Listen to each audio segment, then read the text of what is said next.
મારા જોડે આવીને મને દરબાર સિંહ વરઘોડો કાઢવાનો નહીં. તમે દરબાર છો કે દરબાર વરઘોડો કાઢી શકો છો કે તમારે વરઘોડો કાઢવાનો જ નહીં કે તમારે લેતી ગયા. ગુજરાત જાણે જાતિવાદનો ગઢ બની ગયો છે. ક્યારેક દલિતોને કૂવામાંથી પાણી ન ભરવા માટે સજા મળે અને ક્યારેક જો દલિત ઘોડે ચડે તો તેને તું દરબાર છો એવું કહીને તેને ઘોડા પરથી નીચે ઉતારી દેવામાં આવે. હજુ 2 દિવસ પહેલા સુરેન્દ્રનગરમાંથી કૂવામાંથી પાણી ન ભરવા બાબતે જે દલિતોનો સામાજિક અને આર્થિક બહિષ્કાર થયો તેના સમાચાર આવ્યા હતા અને હવે મહેસાણામાંથી આવા સમાચાર આવ્યા છે કે એક દલિત યુવક ઘોડે ચડ્યો પોતાના લગ્નના દિવસે તો તેને તું દરબાર થોડી છો તેવું કહીને નીચે ઉતારી દેવામાં આવ્યો. આખી ઘટના શું છે તેના વિશે વિગતે ચર્ચા કરીએ. નમસ્કાર, તમે જોઈ રહ્યા છો ચક્રવાત ન્યૂઝ. હું આપની સાથે હેમંત.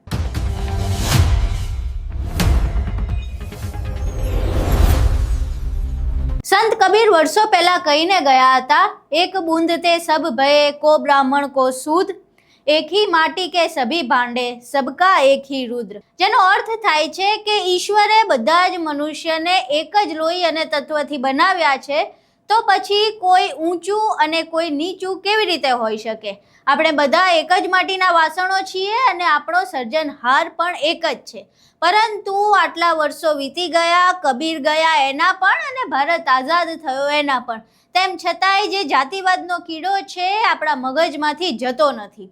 થોડા દિવસ પહેલા સુરેન્દ્રનગરના દસાડા તાલુકામાંથી એક કિસ્સો સામે આવ્યો હતો, જેમાં દલિતોએ કૂવામાંથી જાતે પાણી ભર્યું તો તેમનો સામાજિક અને આર્થિક બહિષ્કાર કરવામાં આવ્યો. અને હવે મહેસાણાના વિજાપુર તાલુકાના મઢી ગામમાંથી એક કિસ્સો સામે આવ્યો છે, જેમાં દલિત યુવક પોતાના લગ્નમાં ઘોડે ચડ્યો તો તેને તું દરબાર છો એવું કહીને નીચે ઉતારી દેવામાં આવ્યો. જાણે ઘોડે ચડવાનો અધિકાર ફક્ત દરબારોને જ ન મળ્યો હોય. હવે અહીં એ વિડીયો જોઈએ પહેલા તો, જેમાં એ દલિત યુવક પોતાની વ્યથા જણાવી રહ્યો છે અને પોતાના લગ્નના દિવસે શું બન્યું હતું તે આખી વાત કહી રહ્યો છે. આ બેનના બોલ બોલ. તમારું નામ શું ભાઈ? મયંક રાવત મયંક રમેશજી. કઈ દિવસે લગ્ન હતા તમારા? 10 તારીખે રવિવારે. 10 તારીખ. કઈ શું કહેતા આગળ? આગળ એટલે આપણે પહેલા તો ઘરવાળાને થોડી મચા મચક થઈ, અંદર મળતું ક્યારે વરઘોડો ચાલુ એટલે ખ્યાલ હોય નહીં ટોટલી. પણ જ્યારે મારા જોડે આવ્યા વલ્લા જે ચોકમાં મારા જોડે આવ્યા મને કીધું ઘોડી પરથી નીચે ઉતરી જાય. કોને કીધું? એ ભાઈ નિકુલ બીજો કોણ હતો? બીજો એક નિકુલ સી કરીને હતો. બે લોકો. એટલે નિકુલસિંહ આ દરબાર છે કે ઠાકોર છે શું છે? દરબાર એટલે આપણે તો એમ કીધું દરબાર સિંહ વરઘોડો કાઢવાનો નહીં. તમે દરબાર છો કે અમે છેદમાં છીએ કે તમારે વરઘોડો કાઢવાનો જ નહીં કે તમારે લેતી ગયા. દરબાર વરઘોડો કાઢી શકે ગામમાં. તમે ના અને એ લોકો ઠાકોર હતા કે દરબાર હતા? એ લોકો ઠાકોર જ લક્ષી ઠાકોર જ છે. હા, એટલે ખાસ છે. પછી શું કર્યું? ભાઈ શું થયું? પછી હું તો આ બધા આપણે ઘર ફેમિલી બોલે કે આપણે થોડું લોગું થાય એના કરતા નીચે ઉતરી જાય એટલે આપણે નીચે ઉતરી ગયા. તમે બે એટલે આપણે જોડ લઈને અમદાવાદ જવાનું હતું અને થોડું ઘરે કંકા કરીને કઈ મજા આવવાની એના કરતા હું થોડી નીચે ઉતરી ગયો દર્શન કરી મળીએ. પછી કોઈ આપણે હું તો જોનમાં નીકળી ગઈ પછી મારી જોન પછી આ ઘર ફેમિલી થયો હતો. મારામારી ના મારા મારી આપણે ખોટી નાખી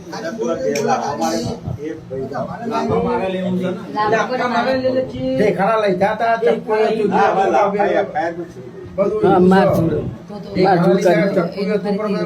ખબર નહીં.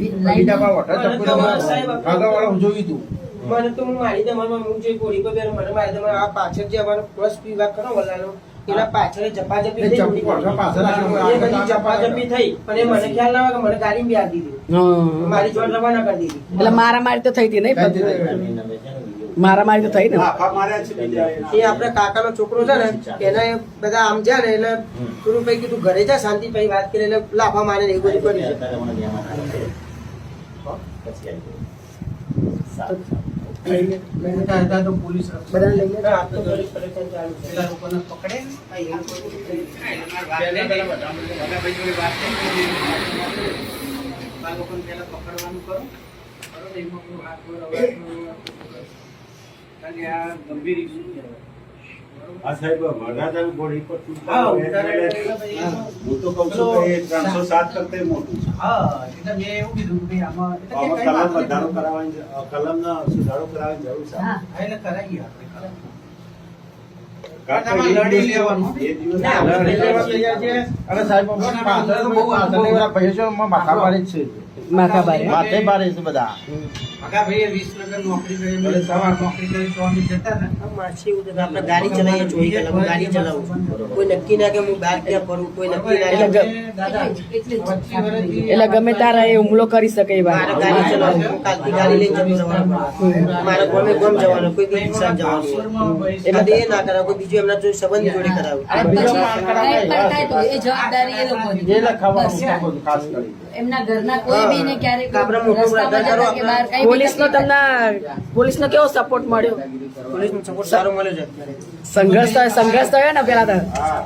પેલા સંઘર્ષ થયો, અમારા ફરિયાદ દાખલ કરવા માટે બહુ મહેનત કરી. મહેનત કરી. હા. એ તો હાલ જેલમાં જ મળે. કાયદાકીય રીતે તો જો આ તો તમારે દાદાગીરી બે એવું એક ભાઈ કારણ હતો, ઘરે નતો. આપણે અહીં તમે એ યુવકને સાંભળ્યું. હવે કોઈ પણ વ્યક્તિ માટે પોતાના લગ્ન એ પોતાના જીવનનો એક યાદગાર પ્રસંગ હોય, પરંતુ એ લગ્નમાં જ્યારે પોતે વરરાજો બનીને બેઠો હોય, તમામ લોકો એની પર નજર રાખીને બેઠા હોય, ત્યારે એક વ્યક્તિ આવે ને એવું કહે તું દરબાર થોડી છો એટલે ઘોડા પરથી ઉતરી જા ને એને ઉતરી જવું પડે. જે લગ્નમાં એ શાહી ઠાઠ સાથે ફરતો હોય એ દિવસે એને પોતાના જાતિના કારણે અપમાનિત થવું પડે, એ કેટલી ખરાબ બાબત કહેવાય. અને આ બાબત બાદ જે યુવક છે તેમણે પોલીસ સ્ટેશનમાં ફરિયાદ દાખલ કરાવી. પોલીસે સારો એવો પ્રતિસાદ પણ આપ્યો તેવું યુવકનું કહેવું છે. પરંતુ આ ઘટનાઓ બંધ કેમ નથી થતી એક મોટો પ્રશ્ન છે. દરબાર નથી એટલે ઘોડા પરથી ઉતરી જા, દલિત યુવક ઘોડો ના ચડી શકે, દલિત યુવક કૂવામાંથી જાતે પાણી ન ભરી શકે, આવી માનસિકતા ક્યાં સુધી ચાલશે? ભારત આઝાદ થયો એના આટલા વર્ષો વીતી ગયા, આપણે અસ્પૃશ્યતા ખતમ કરી એના આટલા વર્ષો વીતી ગયા, તેમ છતાંય મગજમાંથી જાતિવાદનો કીડો કેમ નથી જતો? શા માટે કોઈ દલિત ઘોડે ચડે તો આટલું બધું પેટમાં ચૂંક આવે? કોઈ ઘોડે ચડે એમાં શું એમની જાતિથી એને લેવા દેવા હોઈ શકે હજુ સુધી ખબર નથી પડતી. અને એવો ક્યાં સિક્કો માર્યો છે કે દરબારો જ ફક્ત ઘોડે ચડી શકે? તેમ છતાંય અમુક લોકોમાં આ માનસિકતા છે અને આઝાદ થયા ભારત તેના આટલા વર્ષો પછી નથી ગઈ. અને આજની તારીખે પણ આવા કિસ્સાઓ આપણી સામે આવી રહ્યા છે.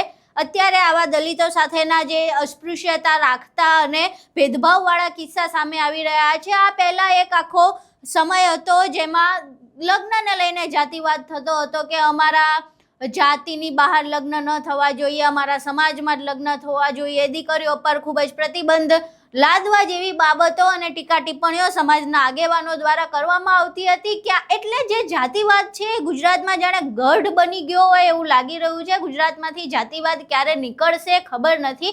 આપણે મોટી મોટી વાતો કરીએ છીએ, વિશ્વગુરુ બનવાની વાતો કરીએ છીએ કે અમે તો વિશ્વગુરુ બનવા જઈ રહ્યા છીએ, ટેકનોલોજીની વાતો કરીએ છીએ, દુનિયા ચાંદ ઉપર પહોંચી ગઈ છે, પરંતુ આપણે જાતિવાદની જે બીમારી છે એમાંથી હજુ સુધી બહાર નથી નીકળી શકતા. અને આ બીમારી હજુ કેટલાના ભોગ લેશે અને આ કીડો હજુ કેટલો સડો બેસાડે છે એ ખબર નથી. પરંતુ આખો વિડીયો જે સામે આવ્યો છે ગુજરાતની અસ્મિતા માટે ખૂબ જ શરમજનક છે કે આજની તારીખે ગુજરાતમાં આ હદનો જાતિવાદ થઈ રહ્યો છે. આખો વિડીયો તમે જોયો, જે યુવકના લગ્ન હતા એ યુવકે તેની સાથે થયેલી આખી ઘટના જણાવી. આખી ઘટના જાણ્યા બાદ તમારું શું માનવું છે? તમારા મંતવ્ય અમને કોમેન્ટ બોક્સમાં જરૂર જણાવજો. અને ગુજરાતમાં જે જાતિવાદનો સડો બેઠો છે એ સડો ક્યારે નીકળશે તેના વિશે તમારું શું માનવું છે એ પણ અમને કોમેન્ટમાં જરૂર જણાવજો. વિડીયો પસંદ આવ્યો હોય તો વિડીયોને લાઇક કરજો, શેર કરજો અને અમારી ચેનલને સબસ્ક્રાઈબ કરવાનું ભૂલશો નહીં. નમસ્કાર.